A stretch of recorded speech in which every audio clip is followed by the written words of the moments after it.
Hello everyone, welcome to the ninth edition of Spotters and Boosters. Today we will make a discussion on how to perform short notes in theory and the solutions to previous SDL 8 is here. Question 1 was how do estrogens increase clotting and thromboembolism? The answer is there are many ways that cause hypercoagulability of the blood, and there is a 2 to 3 times risk of venous thromboembolism and pulmonary embolism. One is increase in the synthesis of vitamin K dependent factors 2, 7, 9, 10 and factor 12 that is not vitamin K dependent in the liver.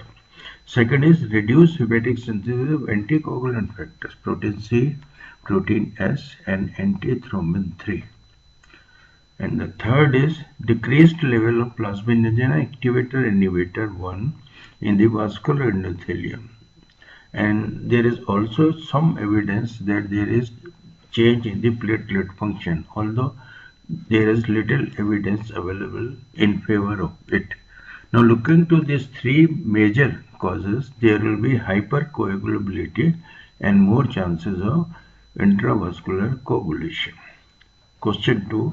What are the sources of estrogens at various stages of human? Now estrogens are synthesized in gonads, but they are also synthesized in extragonadal tissues. In premenopausal females, ovaries are the main sources and estradiol is formed from the androgen precursors. Liver also favors oxidation of circulating estradiol to estrone by involving type 2 enzyme. Post-menopausal stage, adipose tissue stroma synthesizes estrone from DHEA, that is dihydroepiandrosterone, that is secreted by adrenals. But there is also extragonadal conversion of testosterone to estrogen in muscle cells, fat cells, liver, and brain, breast, and breast tissue tumor cells. In males, the principal source is testes, where testosterone and androgen precursors are there, but there is an extragonadal aromatization of these androgen precursors for estrogen. In utero, placenta uses fetal androgen precursor and produces lot of the estrogen and estradiol. But one important thing is that local production of androgen from extragonadal tissue plays a major role in breast carcinoma cells.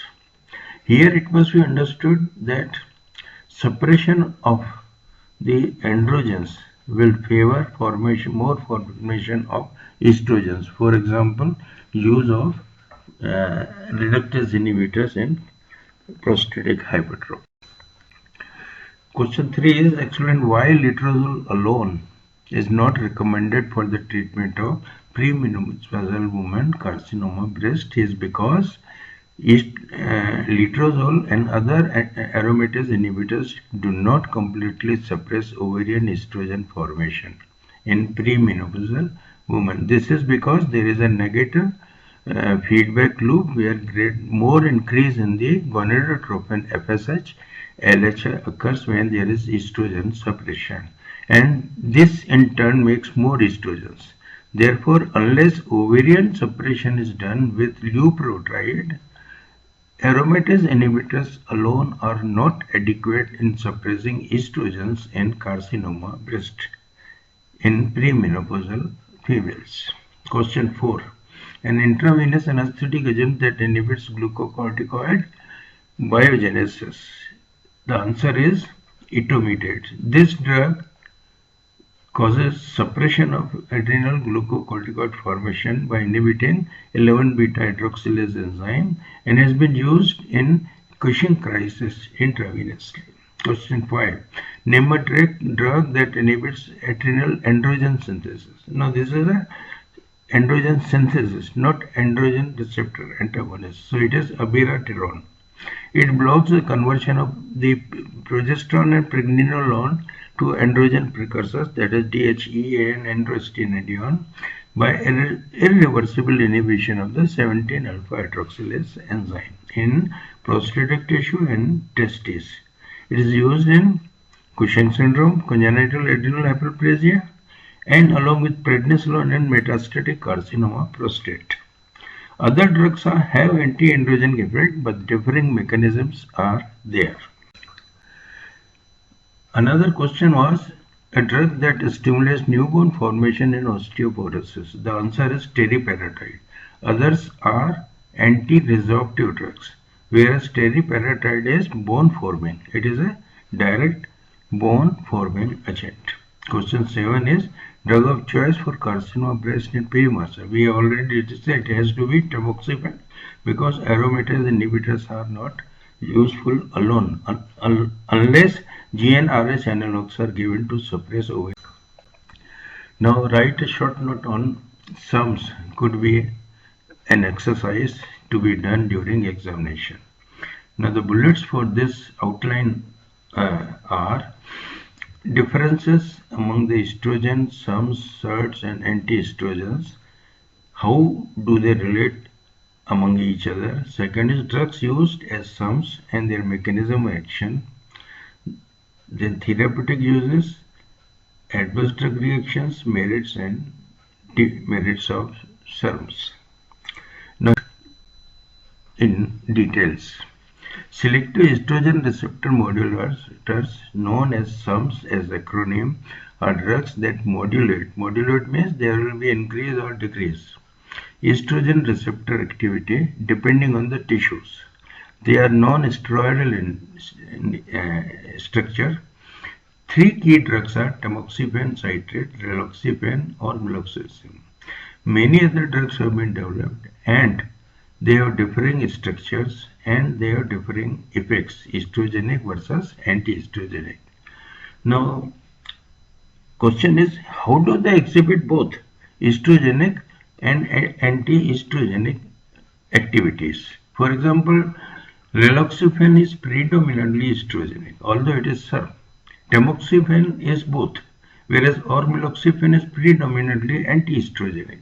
Now, in order to understand all this, see this postulate.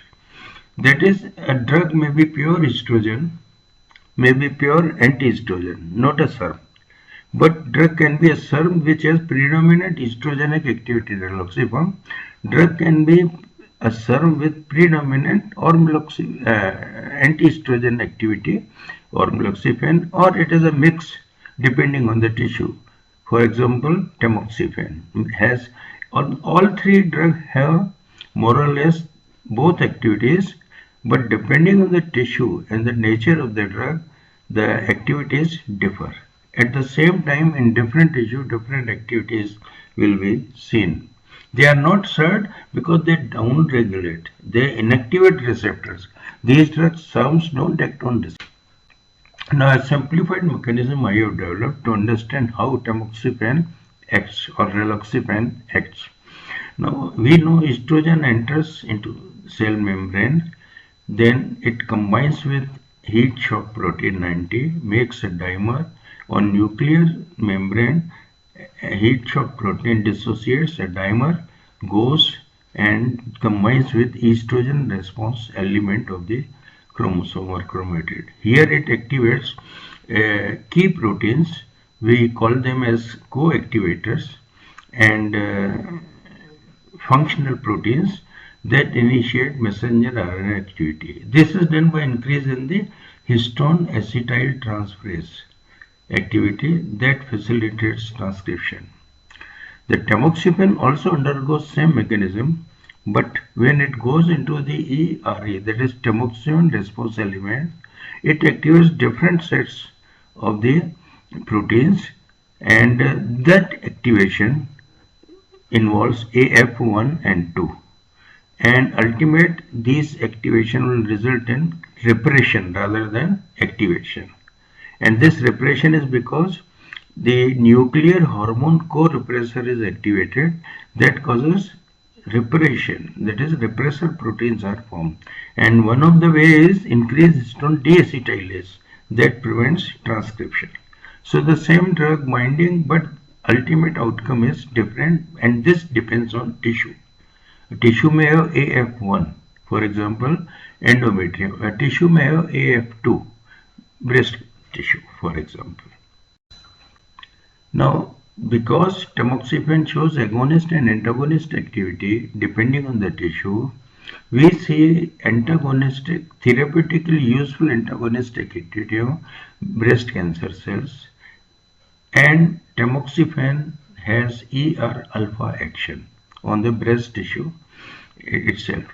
It has little effect on the ER beta because ER beta doesn't have the activation factor 1 domain where it can act. Now, change in the conformation of ER alpha in its activation domain 2 confers anti-estrogen activity, and that results in activation of co-repressor that I have already discussed. Now, this is as against estradiol that induces a conformation that causes transcription, and that is recruits co-activators rather than co-repressors. Now, agonist activity on the endometrium is explained in a different mechanism. This is mediated by a ligand-independent AF1 transactivation. Activation factor is activated through estrogen receptor alpha activity, and tamoxifen does not activate ER beta, that I already explained. So there are different tissues with different activities, but here we must understand activation of AF1 causes estrogenic activity, and activation of AF2 may explain activity. Now, transconfiguration of tamoxifen as anti-estrogen, that means it will activate AF2, whereas cis components will cause activation of AF1. And the anti-estrogenic activity is clinically seen as salutary effect on the anti-cancer activity of carcinoma breast and blood vessels that causes hot flashes of estrogen deprivation. Estrogenic activity is a partial agonist as estrogen alpha, and endometrial proliferation occurs. There is increased vaginal bleeding and twofold risk of endometrial carcinoma. Anti-resorptive action on the bone, that is estrogenic activity, so bone mineralization increases. There is estrogenic activity on lipid in the blood and the liver, reduction in the LDL cholesterol, total cholesterol and triglycerides, and lipoprotein A. They are beneficial, but change in the HDL is not there. There will be some increase in APO-A1 protein carrier. Increased coagulability is there by the same underlying mechanisms as estrogen, 2 to 3-fold increase in venous thromboembolism and pulmonary embolism. Some endocrine effects are estrogenic, reduction in the prolactin and gonadotropin. Now, kinetically, it is almost 100% absorbed orally and has a biphasic half-life, lower distribution in the tissues compared to raloxifene. But the main thing to remember is that it is predominantly metabolized by cytochrome 2d6 and 3a4, and it makes active metabolites which could be more potent than tamoxifen in estrogenic or anti-estrogenic activity. The major elimination route is fecal, and the main use is carcinoma breast in various stages, and this drug tamoxifen shows drug interactions, particularly those drugs that induce 3a4 or inhibit 2d6, and selective serotonin receptor inhibitors, antidepressants, inhibit this enzyme. Therefore, a lot of interactions are expected. There is lack of formation of active metabolites, so reduced efficacy is important, and this should be kept in mind while prescribing tamoxifen, because recurrence rate of the breast cancer will increase when SS are high. Tamoxifen metabolism is depicted here. By CYP2D6, it makes two active intermediates, 4-hydroxytamoxifen and endoxifen, which are ultimately sulfated and excreted. It is important to realize that there are genetic variant alleles of cytochrome 2d6, particularly star 3, star 4, star 5, and star 6, which are non-functional. They are poor metabolizers. Therefore, active formation is remarkably reduced in some Asian population.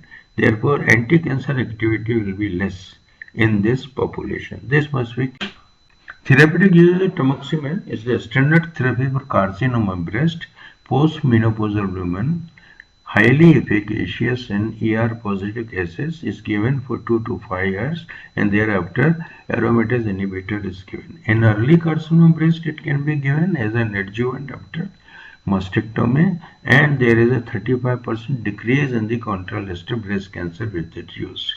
Advanced ER-positive cases, it is palliative. Some other drugs may be given, but currently aromatase inhibitors are considered to be first-line drug as compared to tamoxifen. In premenopausal women, this is the only drug which is used in the treatment of primary and metastatic carcinoma breast. And one may give additional leuprolide to reduce the recurrence. Chemoprophylaxis in high-risk females is also considered as an indication. People have given it 5 years or more, and they found that 50% reduction in the formation of new tumors occur. But this must be remembered that in preventive setting, tamoxifen reduces only ER-positive tumors and not ER-negative tumors. It does not affect overall mortality. This is different than for curative or palliative therapy. Tamoxifen is also indicated in carcinoma breast, which are both ER-positive and progestin receptor positive, but mastectomy is used. Other uses of tamoxifen include anovulatory infertility in females and male, and uncommon uses renal struma. Here, effect is not related to SER activity, but different mechanism operates. Fourth indication is it is found to inhibit the brain protein kinase C levels, and this property is exploited currently for its use in acute mania, bipolar illness as an adjunct to other drugs, for example, lithium. So, with this use, now we go to unwanted effects of the tamoxifen: anorexia, nausea, hot flashes, vaginal bleeding, increased risk of spontaneous abortion, fetal damage, corneal deposits, crystalline maculopathy, and cataract formation. So one must remember that a lot of eye toxicity can be seen with continuous use of tamoxifen. Please remember, hot flashes will occur only in premenopausal or perimenopausal period. Drug interaction I have already discussed. Remember, other terms include raloxifene, which is a partial agonist at both the receptors.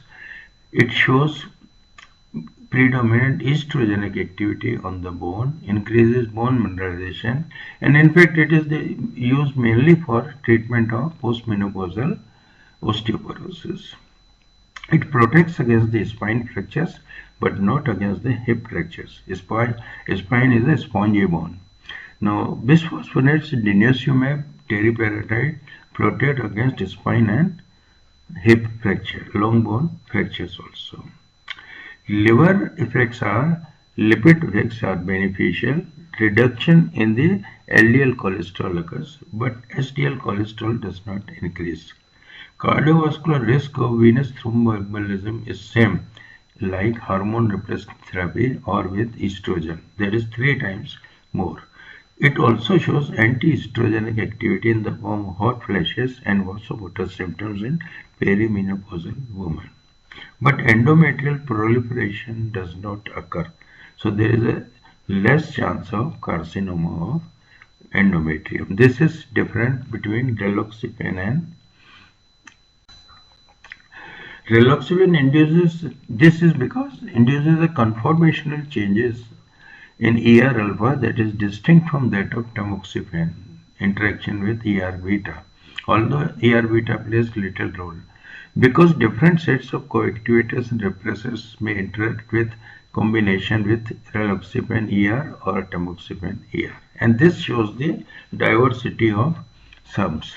Uses are approved for prevention of postmenopausal osteoporosis, prophylaxis of breast cancer in postmenopausal women with risk factors, maximum 5 years, although it's not widely used as compared to tamoxifen. ADRs are common: flashes, leg cramps, vaginal spotting, threefold increase in the risk of deep vein thrombosis. But risk of endometrial carcinoma. Pharmacokinetically, it is rapidly absorbed, but only 2% bioavailable because of pre-systemic metabolism. It is a very high volume of distribution, highly protein bound like tamoxifen.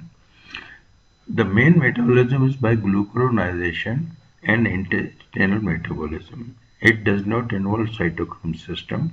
Excretion is fecal. It does not show interactions of tamoxifen. And the main use is osteoporosis.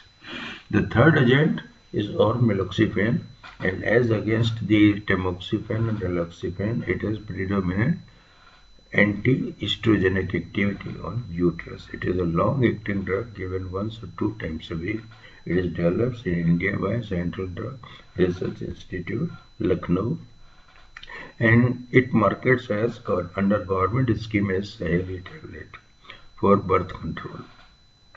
It acts mainly as an antagonist of estrogen receptors in uterus and breast, but has little vaginal effects, and preservation of menstrual cycle is there. It suppresses endometrial proliferation by down-regulating estrogen receptors, cause failure of implantation of fertilized ovum also if fertilization already occurred.